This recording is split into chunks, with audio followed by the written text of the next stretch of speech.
Hello दोस्तों, आज हम इस वीडियो में आपका फिर से स्वागत करते हैं। आज हम इस वीडियो में बात करने जा रहे हैं कि एक्सेल में हम डेटा को किस तरह से फ़िल्टर करते हैं। देखिए दोस्तों, एक्सेल में डेटा फ़िल्ट्रेशन एक काफ़ी इम्पॉर्टेंट टास्क होता है, क्योंकि अगर आपके पास बहुत सारा डेटा है और उसमें से आपने उस डेटा को निकालना है जो आपके काम के लायक है, तो आपको डेटा फ़िल्ट्रेशन आनी चाहिए। आपको पता होना चाहिए कि किस तरह से हम फ़िल्टर्स का यूज़ करके ये काम कर सकते हैं।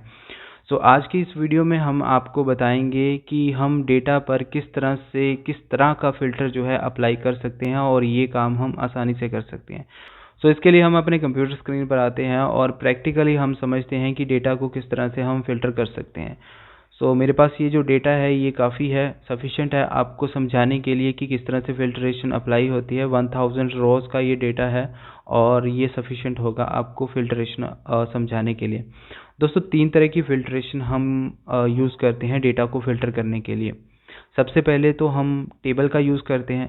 तो अगर ये जो डेटा है, अगर मैं इसको टेबल में कन्वर्ट कर दूंगा तो ये फ़िल्ट्रेशन यहाँ से अप्लाई हो जाएगी, क्योंकि टेबल में क्या होता है बाय डिफ़ॉल्ट ये जो फ़िल्टर का आप बॉक्स देख रहे हैं ये हर एक कॉलम हेडिंग में टेबल में आ जाता है, ठीक है। और इसके बाद हम सेकंड यहाँ पे क्लिक कर देंगे तो हमारा डेटा जो है वो टेबल में कन्वर्ट नहीं होगा, बट हर एक कॉलम के हेडिंग में ये फ़िल्ट्रेशन आ जाएगी। थर्ड हम यूज़ कर सकते हैं यहाँ पर इंसर्ट टैब में स्लाइसर का एक ऑप्शन होता है, इसका यूज़ करके हम डेटा को फ़िल्टर कर सकते हैं। तो एक एक करके हम इन तीनों के बारे में समझते हैं कि इनका यूज़ करके हम किस तरह से डेटा को फ़िल्टर करते हैं। तो सबसे पहले हम अपने डेटा को टेबल में कन्वर्ट करेंगे, तो इसके लिए शॉर्टकट की है Ctrl+T और ओके प्रेस करूँगा तो हमारे पास ये डेटा टेबल में कन्वर्ट हो जाएगा और बाय डिफ़ॉल्ट इस डेटा पर फ़िल्ट्रेशन के ये जो ऑप्शन है ये भी आ जाएंगे, ठीक है। इन पे क्लिक करने के बाद ये हमारे पास डायलॉग बॉक्स आ जाएगा फ़िल्ट्रेशन का। तो फ़िल्ट्रेशन अगर हम किसी कॉलम में अप्लाई करना चाहें तो उसके लिए हम यहाँ पे क्लिक करेंगे और हमारे पास ये फ़िल्टर का डायलॉग बॉक्स ओपन होकर आ जाएगा। अब इसमें सबसे पहले क्या होगा कि अगर आपने अपने डेटा को असेंडिंग ऑर्डर में लेके आना है तो सॉर्ट A to Z पर अगर आप क्लिक करेंगे तो आपका डेटा जो भी उस कॉलम में होगा वो असेंडिंग ऑर्डर में आ जाएगा। उसी तरह से अगर आप Z to A करेंगे तो डिसेंडिंग ऑर्डर में आ जाएगा। तो आप अगर इस तरह की फ़िल्ट्रेशन अप्लाई करना चाहते हैं तो आप इन दोनों ऑप्शंस का यूज़ कर सकते हैं, ठीक है। तो ये इजी हैं जो मैंने अभी आपको बता दिए। अब यहाँ पर जो सबसे मेन थिंग है वो ये है कि यहाँ पर ये सबसे नीचे आप जो चेक बॉक्स देख रहे हैं ये क्या रोल प्ले करते हैं डेटा फ़िल्ट्रेशन में। देखिए दोस्तों, इस कॉलम में जो भी डेटा है, जैसे कि इसमें डिपार्टमेंट के रिलेटेड डेटा है और इसमें बेसिकली कितने डिपार्टमेंट है, यहाँ पर अकाउंटिंग डिपार्टमेंट है, engineering, finance, human resource, IT, marketing, sales के डिपार्टमेंट है। तो इसमें जो भी डेटा पड़ा हुआ है इन सभी डिपार्टमेंट के रिलेटेड है। तो अगर आपने किसी एक को चूज़ करना है इनमें से और उसका डेटा फ़िल्टर करके सामने लेके आना है, तो जैसे एग्जांपल के लिए मैं अगर इन सब को अनसेलेक्ट करूं और सिर्फ मुझे अकाउंटिंग के रिलेटेड ही डेटा चाहिए, वही बंदे चाहिए यहाँ पर जो अकाउंट्स का काम करते हैं, तो मैं यहाँ पे टिक करके अकाउंटिंग पर यहाँ पे ओके कर दूंगा। तो आप देखेंगे कि सिर्फ अकाउंटिंग का ही डेटा यहाँ पर आ रहा है, बाकी और किसी भी फील्ड का यहाँ पे डेटा फ़िल्टर होके नहीं आ रहा। तो कुछ इस तरह से हम जो है ये चेक बॉक्स वाला फ़िल्टर अप्लाई करते हैं। उसी तरह अगर मैं इसको अनटिक करके फाइनेंस सेलेक्ट करता हूँ, ओके प्रेस करता हूँ, तो यहाँ पर जो भी डेटा आएगा वो फाइनेंस के रिलेटेड आएगा। उसी तरह से आप ये बाकी जो ऑप्शंस हैं उस पर भी अप्लाई करके इस तरह से देख सकते हैं। जैसे IT, तो IT के रिलेटेड डेटा आ जाएगा फ़िल्टर होके। अब इस IT में भी अगर मेरे को बिजनेस यूनिट में किसी एक यूनिट को फ़िल्टर करना है तो यहाँ पर सबसे पहले सबको अनसेलेक्ट करूँगा। उसके बाद मैं एग्जांपल के लिए कॉर्पोरेट्स पर ओके कर देता हूँ और यहाँ पे आप देखेंगे कि IT डिपार्टमेंट में सिर्फ कॉर्पोरेट के रिलेटेड जो डेटा फ़िल्टर होके आ रहा है। और अगर मैं आगे बढ़ता हूँ और यहाँ पर सिर्फ मुझे मेल या फीमेल ही देखने को मिल रही है, अगर मेरे को सिर्फ फीमेल का डेटा देखना है तो यहाँ पे ओके कर दूंगा। सिर्फ हमारे पास डेटा जो फ़िल्टर होके आएगा वो है डिपार्टमेंट, इसमें IT है, उसके बाद बिजनेस यूनिट कॉर्पोरेट है और उसके बाद जो जेंडर है वो फीमेल्स का है, मतलब फीमेल का डेटा यहाँ पे आपको देखने को मिलेगा। कुछ इस तरह से हम फ़िल्ट्रेशन जो है अप्लाई करते हैं, ठीक है। अब इसमें दोस्तों फ़िल्ट्रेशन हम अप्लाई तो कर चुके हैं, अब इसमें थोड़ी सी और चीज़ें जो हैं वो समझ लेते हैं जो हमारे लिए काफ़ी काम की होगी। तो उसके लिए पहले इसको नॉर्मल कर देते हैं डेटा को। तो नॉर्मल करने के बाद देखिए दोस्तों, हमने चेक बॉक्स किस तरह से हम अप्लाई करते हैं वो तो समझ गए। अब इसके बाद हम ये समझते हैं कि टेक्स्ट फिल्टर्स को किस तरह से हम यूज़ करते हैं। तो इसके लिए सबसे पहला ऑप्शन है इक्वल का, और अगर मैं यहाँ पे क्लिक करता हूँ इक्वल में तो यहाँ पर हमारे पास आ जाएगा एक dialogue box custom auto filter का। तो यहाँ पर डिपार्टमेंट के रिलेटेड इस कॉलम में डेटा है तो डिपार्टमेंट हमारा सबसे ऊपर आ जाएगा, और इसमें हम इक्वल का ऑप्शन एज इट इज़ रहने देंगे। तो हम यहाँ पर अगर तो फाइनेंस लिखता हूँ तो यहाँ पे सिर्फ फाइनेंस का डेटा आएगा, ठीक है। तो इक्वल का काम इन चेक बॉक्स की तरह ही होता है। जैसे अगर मान लीजिए कि मैं सबको अनसेलेक्ट करता हूँ और सिर्फ यहाँ पे अकाउंटिंग को ही सिलेक्ट करता हूँ, तो आप ये माने कि यहाँ पर अभी इक्वल में इक्वल फिल्टर लगा है और उसमें अकाउंटिंग है। जैसे मैं अगर ओके कर देता हूँ तो यहाँ पर क्या है, अकाउंटिंग के रिलेटेड डेटा आ रहा है, और अगर मैं टेक्स्ट फिल्टर में इक्वल में फिर से जाता हूँ वापसी, तो यहाँ पे इक्वल डिपार्टमेंट इक्वल और उसके बाद यहाँ पे अकाउंटिंग लिखा हुआ आ रहा है, ठीक है। तो ये बेसिकली आपका ये फ़िल्टर आप कुछ इस तरह से भी लगा सकते हैं। यहाँ पे अगर इनटेक करेंगे तो किसी भी डिपार्टमेंट को चूज़ करेंगे, जैसे कि मैं फाइनेंस को चूज़ कर रहा हूँ, तो मान लीजिए कि ये फ़िल्टर जो है आपका अप्लाई हो चुका है।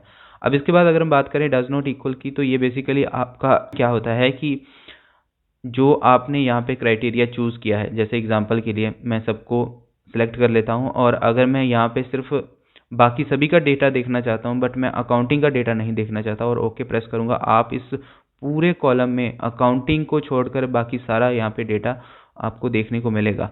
अब इसका मतलब ये है कि अगर मैं डज नॉट इक्वल पर प्रेस करता हूँ, ओके करता हूँ, वही चीज़ यहाँ पे डज नॉट इक्वल में भी होती है। डज नॉट इक्वल का मतलब है कि अगर मैं यहाँ पे IT सेलेक्ट करता हूँ और ओके प्रेस कर दूंगा तो सिर्फ IT को छोड़ के बाकी सभी का डेटा यहाँ पे उपलब्ध होगा। तो डज नॉट इक्वल का ये मतलब होता है, ठीक है। दोनों फिल्टर ये जो आप इक्वल और डज नॉट इक्वल है ये आप यहाँ से भी चेक अनचेक करके लगा सकते हैं, ठीक है। नेक्स्ट अगर बात करें बिगिंस विद की, तो यहाँ पर अगर मैं क्लिक करता हूँ तो अगर मैं यहाँ पर F प्रेस करता हूँ, ओके प्रेस करता हूँ, तो जो डेटा F से शुरू होता है वो सबसे पहले आ जाएगा। अगर मैं F को छोड़कर किसी और शब्द को यहाँ पे चूज़ करता हूँ, जैसे कि मैं चूज़ करता हूँ I को चूज़ करता हूँ, तो जो डेटा I से शुरू होता है वो आ जाएगा। इसके अलावा अगर मैं बिगिंस विद A करता हूँ तो जो डेटा A से शुरू होगा वो आ जाएगा, ठीक है। और उसी तरह से एंड्स विद भी सेम एज इट इज़ होता है। जो शब्द एंड होते हैं, जैसे कि अगर मैं यहाँ पे T कर देता हूँ तो IT, और इसके अलावा कोई और डिपार्टमेंट है, जैसे कि अगर मैं एंड्स विद S कर देता हूँ तो आप देखेंगे कि जो डेटा एंड होता है S से वो आगे आ जाएगा। तो कुछ इस तरीके से ये फिल्ट्रेशन अप्लाई होती है। कंटेन विद का मतलब होता है कि जिनमें वो शब्द कंटेन हो। जैसे अगर मैं यहाँ पे R लिखता हूँ, E लिखता हूँ, तो यहाँ पे देखिए RE ह्यूमन रिसोर्स में आ रहा है। तो ये जिस डेटा में वो शब्द कंटेन होंगे वो सबसे ऊपर आ जाएंगे। डज नॉट कंटेन इसके उल्टा होता है कि वो शब्द कंटेन ना हो बाकी सब कुछ हो। जैसे कि अगर मैं यहाँ पे ह्यूमन लिखता हूँ तो आप देखेंगे कि ह्यूमन रिसोर्स का डेटा आपको यहाँ पे देखने को नहीं मिलेगा जिसमें ह्यूमन होगा। तो ये फिल्ट्रेशन कुछ इस तरीके से टेक्स्ट फिल्टर की मदद से आप कर सकते हैं, ठीक है। अब दोस्तों मैं आशा करता हूँ कि आपको टेक्स्ट फिल्ट्रेशन तो समझ आ गई होगी। हम आगे बढ़ते हैं और हम नंबर फिल्टर को समझ लेते हैं कि नंबर फिल्टर हम किस तरह से यूज़ करते हैं अपने एक्सेल में। तो उसके लिए हम यहाँ पे इस कॉलम में आते हैं जिसमें एज कंटेन है। तो अगर मैं यहाँ पे क्लिक कर दूंगा तो हमारे पास यहाँ पे नंबर फिल्टर अप्लाई होता हुआ दिखेगा। तो अगर मैं यहाँ पे सबसे पहले ऑप्शन पर क्लिक करता हूँ स्मॉलेस्ट टू लार्जेस्ट, तो आप देखेंगे कि जिस आदमी की उम्र सबसे कम होगी वो सबसे ऊपर आ जाएगा और जिसकी सबसे ज़्यादा होगी वो सबसे नीचे चला जाएगा। उसी तरह से अगर मैं लार्जेस्ट टू स्मॉलेस्ट करता हूँ तो जिस आदमी की उम्र सबसे ज़्यादा होगी वो ऊपर चला जाएगा और जिसकी सबसे कम होगी वो नीचे चला जाएगा। तो कुछ इस तरीके से हम स्मॉलेस्ट टू लार्जेस्ट और लार्जेस्ट टू स्मॉलेस्ट कर सकते हैं अपने डेटा पर। अगर इस तरह का हमें फिल्ट्रेशन करनी है तो इस तरह से आप कर सकते हैं। इसके बाद कुछ एडवांस चीज़ें हम नंबर फिल्टर में समझ लेते हैं। वो कुछ इस तरह से है कि जैसे हमने पहले चेक बॉक्स के बारे में यहाँ पे समझा था, तो यहाँ पर जो हम नंबर्स का फिल्ट्रेशन करते हैं वहाँ पर इसका यूज़ बेसिकली कम होता है, बिकॉज जो नंबर्स होते हैं वो ज़्यादातर मामलों में एक दूसरे से अलग होते हैं।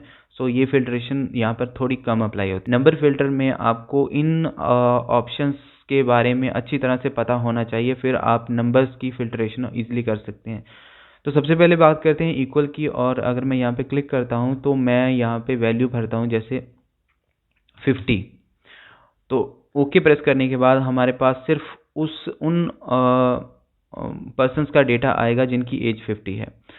अगर मैं यहाँ पे क्लिक करता हूँ और यहाँ पे क्लिक करता हूँ डज नॉट इक्वल पर, तो मैं अगर यहाँ पे फिर से 50 प्रेस करता हूँ तो इसका मतलब ये है कि 50 को छोड़ के बाकी सभी का डेटा आएगा। तो 50 वाले जितने भी हमारे पर्सन्स होंगे, जितने भी हमारे एम्प्लॉयज़ होंगे, वो उसका डेटा नहीं आएगा, उनको छोड़ के बाकी सभी का डेटा आएगा। ठीक है, इक्वल का मतलब वो आएगा, इक्वल डज नॉट इक्वल का मतलब वो जो आपने क्राइटेरिया दिया है वो नहीं आएगा। अब इसके बाद आगे बढ़ते हैं और बात करते हैं ग्रेटर देन का। तो ग्रेटर देन से मतलब ये है कि अगर हम जानना चाहते हैं कि हमारी कंपनी में 40 की एज से ऊपर कितने एम्प्लॉय हैं, तो आप देखेंगे कि हमारे पास जो डेटा फिल्ट्रेशन होके आ रहा है वो सभी जो है उसमें जितने भी हमारे पास पर्सन्स हैं वो सभी 40 से ऊपर हैं। ठीक है, उनकी एज 40 से ऊपर है। कि यहाँ पे 40 वाला भी आएगा, बट यहाँ पे जब मैंने क्लिक किया था ग्रेटर देन पे तो 40 नहीं आएगा, 40 से ऊपर जैसे 41, 42 उसके आगे जितने भी है वो आएंगे। ठीक है, ग्रेटर देन और इक्वल का मतलब ये होता है क्वेश्चन को। तो यहाँ पे अगर मैं बात करूँ लेस देन की, तो यहाँ पर अगर मैं 40 से नीचे देखना चाहता हूँ कि 40 से नीचे कितने बंदे हैं हमारे कंपनी में काम करते हैं, तो उनका डेटा यहाँ पर आ जाएगा। ये बेसिकली लेस देन है। सो लेस देन कुछ इस तरीके से अप्लाई होता है, और लेस देन और इक्वल मतलब कि 40 भी आएगा और 40 के नीचे वाले भी आएंगे। ठीक है, तो ये भी कुछ इस तरीके से अप्लाई होती है फिल्ट्रेशन। ओके, नेक्स्ट अगर हम आगे बढ़ते हैं और इसके बाद हम बिटवीन की बात करते हैं, तो बिटवीन में बेसिकली क्या होगा कि हमारे पास एक जैसे कि 30 और हम देखना चाहते हैं कि 30 और 40 के बीच हमारे पास कितने एम्प्लॉयज़ काम करते हैं। तो ये जो डेटा अभी फिल्टर होके आ रहा है ये 30 और 40 के बीच में जितने एम्प्लॉयज़ हमारे पास काम करते हैं उनका डेटा यहाँ पे आपको देखने को मिलेगा। अगर मैं यहाँ पे आगे बढ़ता हूँ और बात करता हूँ टॉप 10 की, तो हम ओके प्रेस कर देंगे तो हमारे पास जो टॉप 10 मतलब एज में टॉप 10 है वो उनका डेटा यहाँ पे शो कर रहा है। तो टॉप 10 बेसिकली 65 जो है हमारे पास बड़ी जिनकी एज है वो यहाँ पे शो कर रहा है। तो ये 10 लोग हैं जो एज में और एक्सपीरियंस में बड़े होंगे। तो कुछ इस तरीके से आप जो है इस फिल्ट्रेशन को अप्लाई कर सकते हैं। अब इसके बाद दोस्तों बात करूं अबव एवरेज की, तो यहाँ पे अगर मैं क्लिक करता हूं तो बेसिकली इस पूरी कॉलम में हमारे पास जो नंबर्स हैं उनकी एक एवरेज निकली है, और एवरेज निकलने के बाद हमारे पास ये जो नंबर है वो आए हैं। अब अबव एवरेज का ये मतलब होता है कि जो नंबर एवरेज के ऊपर चले जाते हैं, जैसे कि अगर मान लो कि इनकी एवरेज कुछ एग्जाम्पल के लिए 40 या 50 कुछ 45 या कुछ इसके आसपास निकली है, तो एवरेज के ऊपर जितने भी नंबर चले जाते हैं वो सामने आ जाएंगे। और अगर मैं यहाँ पे क्लिक करता हूँ बिलो एवरेज, तो एवरेज के नीचे जितने नंबर आएंगे वो सामने यहाँ पे आ जाएंगे। ठीक है, इन सभी नंबर्स की एक एवरेज निकली होगी, एवरेज के ऊपर या नीचे नंबर्स आ जाते हैं। ठीक है, कि नंबर फिल्ट्रेशन है जो आप कुछ इस तरीके से अप्लाई कर सकते हैं।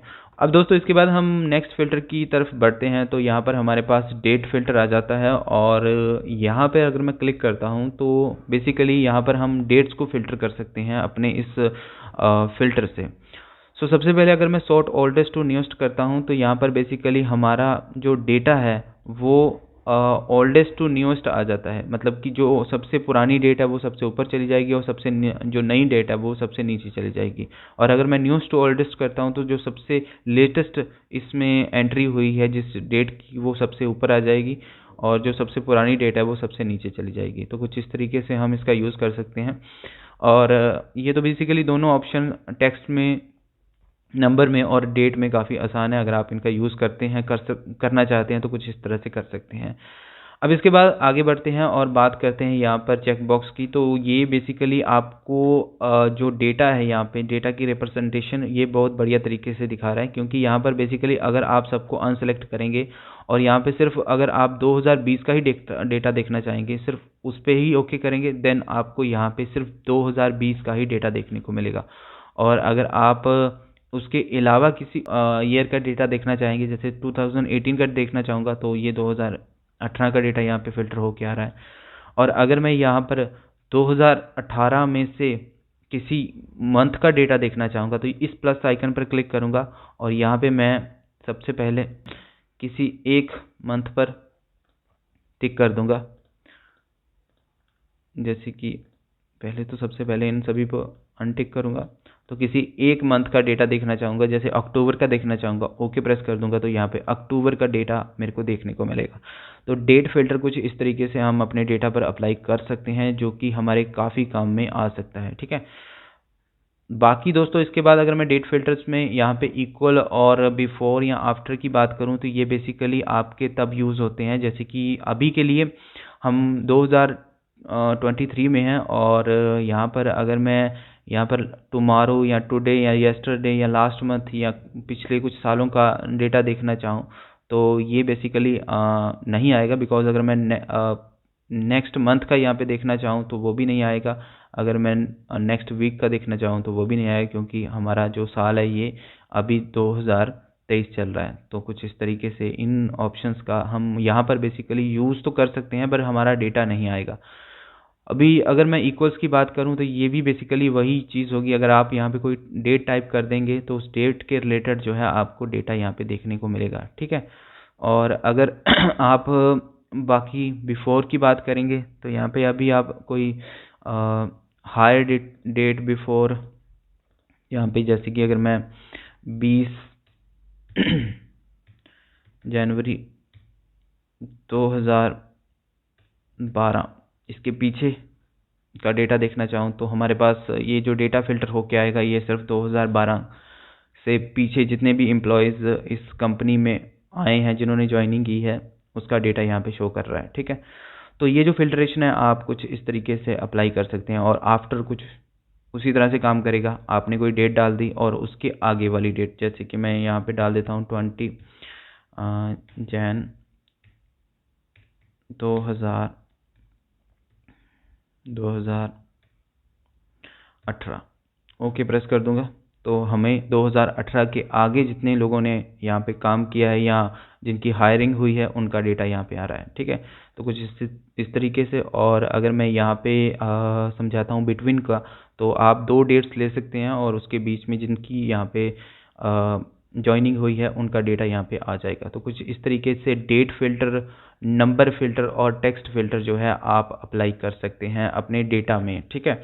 अब दोस्तों हम ये तो समझ गए कि फिल्ट्रेशन हम किस तरह से अप्लाई कर सकते हैं अपने डेटा पर, बट अब हम ये समझते हैं कि डेटा टैब में जो ये फिल्टर का ऑप्शन है ये किस तरह से हमारे डेटा पर काम करता है। देखिए दोस्तों, पहले हमने इंसर्ट टैब में टेबल में इस डेटा को कन्वर्ट किया था, बट अब हम इस डेटा को टेबल में कन्वर्ट नहीं करेंगे। हम इस पर जो फिल्ट्रेशन है वो कुछ इस तरीके से लगा सकते हैं। अब ये जो फिल्ट्रेशन है इसको लगाने के बाद हमारा जो डेटा है वो as it is normal range में है और इस पर कोई भी टेबल अभी अप्लाई नहीं हुआ है।